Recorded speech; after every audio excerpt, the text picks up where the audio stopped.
those two right there, then according to the Carter Center and its founder, Venezuela is more democratic than the U.S. You know, it's funny. Jimmy Carter has the same birthday as me, and it's also the Independence Day of China, October 1st. Yeah, October 1st, 1949, Mao Zedong. But yeah, it's an interesting coincidence. Now, the only interesting coincidence like that I have is that Sterling K. Brown from This Is Us is exactly 1 year older than me. Same day, same month. Oh, you know what's also crazy? These two gentlemen here, they're the same age. Did you know that? Assange and Saber are both 50 now. Yeah. They were both born 1971. Yeah.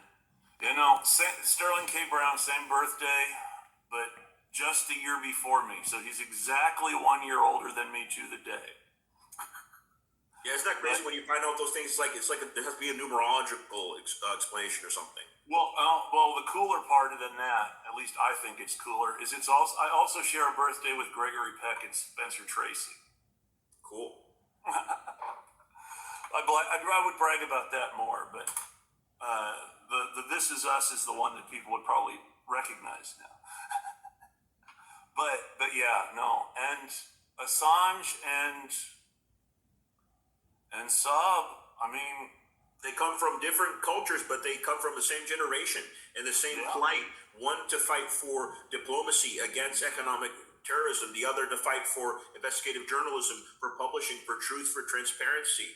And there's a lot of similarities between the two cases that are brought up. Oh yeah, for example, are you familiar with the Spanish Jewish Baltasar Garzon?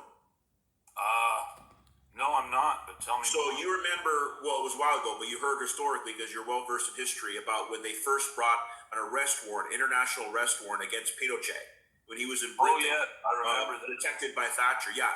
The guy who made that possible on behalf of the Chilean exiles in Spain was Garzon. So he's very prestigious.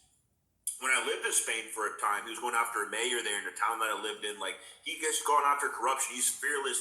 He's very respected in the international community, and he's represented Assange for years.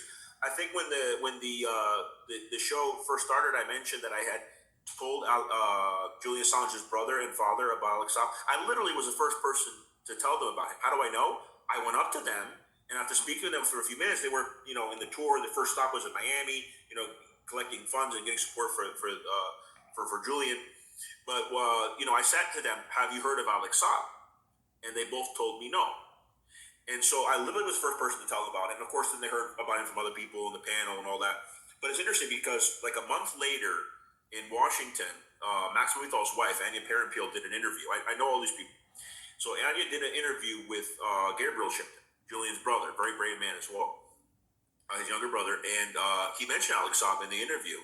And then all of a sudden, a couple weeks passed, and Garzon offered to be Alex Saab's lawyer.